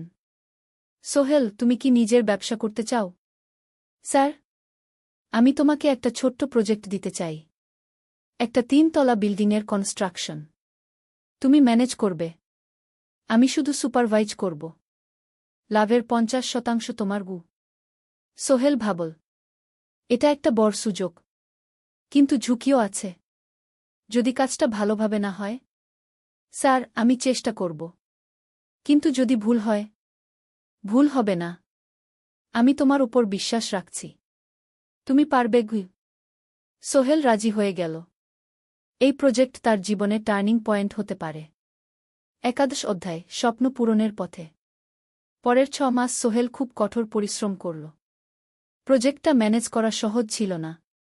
শ্রমিক নিযোগ, ম্যাটেরিয়াল কেনা, কাজের তদারকি, সময়মতো কাজ শেষ করা, সব দায়িত্ব তার। প্রথম 2 মাস খুব চাপের মধ্যে গেল। একদিন একজন শ্রমিক কাজ করতে গিয়ে আহত হল। সোহেল তাকে হাসপাতালে নিয়ে গেল, তার চিকিৎসার খরচ দিল। এতে প্রজেক্টের বাজেট একটু বাড়ল, কিন্তু সোহেল জানত এটা করা দরকার। আরেকদিন ভুল ম্যাটেরিয়াল ডেলিভারি হল। সোহেল সেগুলো ফেরত পাঠাল, সঠিক জিনিস আনাল। এতে 3 দিন দেরি হল, কিন্তু কাজের মান ঠিক রইল। মিনা তাকে সবসময় সাপোর্ট করছিল। সে এখন চাকরিতে স্থিতিশীল। স্কুলের বাচ্চারা তাকে পছন্দ করে। প্রিন্সিপাল তার কাজে খুশি। প্রজেক্ট শেষ হল 6 মাসে। সময়মতো, বাজেটের মধ্যে। বিল্ডিংয়ের মালিক খুব খুশি হলেন। তিনি আলী সাহেবকে ধন্যবাদ দিলেন। আলী সাহেব বললেন, ধন্যবাদ আমাকে না, এই ছেলেকে দিন। সোহেল পুরো প্রজেক্ট ম্যানেজ করেছে গু। প্রজেক্ট থেকে মোট লাভ হল 3 লাখ টাকা। সোহেল পেল 1.5 লাখ টাকা। তার জীবনে এত টাকা এই প্রথম। সে করিম মামার ঋণ শোধ করল। এনজিওর বাকি ঋণ শোধ করল। তারপর তার মাকে 50,000 টাকা পাঠাল। মা দিয়ে গ্রামের বাড়িটা একটু মেরামত করাল, বোন ঋতুর জন্য একটা ল্যাপটপ কিনল। বাকি টাকা দিয়ে সোহেল একটা ব্যাংক অ্যাকাউন্টে জমা রাখল ভবিষ্যতের জন্য। আলী সাহেব সোহেলকে আরও 2টো প্রজেক্ট দিলেন। এবার একটু বড়। সোহেল আত্মবিশ্বাসের সাথে সেগুলোও শেষ করল। 2 বছর পরে সোহেল সিদ্ধান্ত নিল, এবার নিজের কোম্পানি খোলার সময় এসেছে। 10 অধ্যায়, নতুন শুরু। সোহেল তার সব জমানো টাকা দিয়ে একটা ছোট্ট অফিস ভাড়া নিল। 2 রুমের অফিস। একটা রুমে কাজের জায়গা, আরেকটায় ছোট্ট মিটিং রুম। অফিসের সামনে একটা বোর্ড লাগাল, Sohel construction and development. Meena তাকে সাহায্য করছিল। সে অফিসের অ্যাকাউন্টস দেখত সন্ধ্যায় স্কুল থেকে ফিরে। দুজন মিলে একটা টিম। প্রথমে ছোট ছোট কাজ নিল। বাড়ি মেরামত, দোকান সংস্কার, ছোট বিল্ডিং কনস্ট্রাকশন। কাজের মান ভালো রাখার চেষ্টা করল। সময়মতো শেষ করল। দাম ন্যায্য রাখল। ধীরে ধীরে সোহেলের সুনাম ছড়িয়ে পড়ল। মানুষ তাকে বিশ্বাস করত। তার কাছে নতুন নতুন কাজ আসতে লাগল। প্রথম বছর খুব কষ্ট হল। কখনো লাভ হতো, কখনো লস। কিন্তু সোহেল থেমে থাকল না। সে শিখতে লাগল ব্যবসা কিভাবে চালাতে হয়। দ্বিতীয় বছরে পরিস্থিতি ভালো হল। সোহেল এখন 3 জন স্থায়ী কর্মচারী নিয়োগ দিল। একজন ইঞ্জিনিয়ার, একজন সুপারভাইজার, একজন অফিস সহায়ক। তৃতীয় বছরে একটা বড় প্রজেক্ট পেল। একটা স্কুল বিল্ডিং বানানোর কাজ। 5 তলা বিল্ডিং। সোহেল পুরো মনোযোগ দিয়ে কাজটা করল। শ্রমিকদের ভালো বেতন দিল, ভালো ম্যাটেরিয়াল ব্যবহার করল, সময়মতো কাজ শেষ করল। স্কুল কর্তৃপক্ষ খুব খুশি হল। তারা সোহেলের কাজের প্রশংসা করল। এই প্রজেক্ট থেকে সোহেল প্রায় 5 লাখ টাকা লাভ করল। এই টাকা দিয়ে সে আরও ভালো একটা অফিস নিল। আরও কর্মচারী নিয়োগ দিল। এখন তার কোম্পানিতে 10 জন স্থায়ী কর্মচারী। প্রজেক্ট অনুযায়ী আরও শ্রমিক নিয়োগ দেওয়া হয়। 13 অধ্যায়, পরিবার। এদিকে সোহেল আর মিনার সংসারেও খুশির খবর এল। মিনা গর্ভবতী। 9 মাস পর তাদের একটা মেয়ে হল। নাম রাখল সারা। সারা যখন জন্মাল, সোহেলের মা আর বোন চট্টগ্রামে এল। মা 1 মাস থেকে গেলেন। মিনাকে সাহায্য করলেন। সোহেল এখন একটা বড় ফ্ল্যাট ভাড়া নিয়েছে। 3 রুমের ফ্ল্যাট। একটা রুমে সোহেল, মিনা, একটায় সারা, আরেকটায় অতিথি রুম। মায়ের জন্য সোহেল সিদ্ধান্ত নিল তাকে চট্টগ্রামে নিয়ে আসবে। গ্রামে একা থাকা ঠিক না। কিন্তু মা রাজি হলেন না। না বাবা, আমি গ্রামেই থাকব। এখানে আমার পরিচিত মানুষ আছে। তোর বোনকে নিয়ে যা। ও ঢাকায় পড়ছে, চট্টগ্রামে এনে ভালো কোথাও ভর্তি করিয়ে দেগি। সোহেল তাই করল। ঋতুকে চট্টগ্রাম বিশ্ববিদ্যালয়ে ভর্তি করিয়ে দিল। ঋতু এখন সোহেলের ফ্ল্যাটে থাকে, বিশ্ববিদ্যালয়ে পড়ে। সোহেলের মনে হল তার জীবন এখন পরিপূর্ণ। স্ত্রী, মেয়ে, বোন সবাই তার কাছে। ব্যবসা ভালো চলছে। মা গ্রামে সুখে আছেন। 14 অধ্যায়, সফলতার শিখরে। 5 বছর কেটে গেল। সোহেল এখন একজন সফল উদ্যোক্তা। তার কোম্পানি কি সোহেল কনস্ট্রাকশন অ্যান্ড ডেভেলপমেন্ট এখন চট্টগ্রামে বেশ পরিচিত। প্রায় 30 জন কর্মচারী তার অধীনে কাজ করে। সোহেল এখন শুধু ছোট প্রজেক্ট করে না, বড় বড় প্রজেক্টও করে। একটা 8 তলা বিজনেস কমপ্লেক্স বানানোর কাজ পেয়েছে। একটা হাসপাতাল বিল্ডিং বানাচ্ছে। মিনা এখনও স্কুলে পড়ায়। সে এখন ভাইস প্রিন্সিপাল। সাথে সোহেলের কোম্পানির অ্যাকাউন্টস ম্যানেজার। 2 জন মিলে ব্যবসা চালা। সারা এখন 4 বছরের। স্কুলে ভর্তি হয়েছে। খুব চালাক মেয়ে। ঋতু বিশ্ববিদ্যালয় থেকে গ্রাজুয়েট হয়ে একটা ব্যাংকে চাকরি পেয়েছে। একদিন আলী সাহেব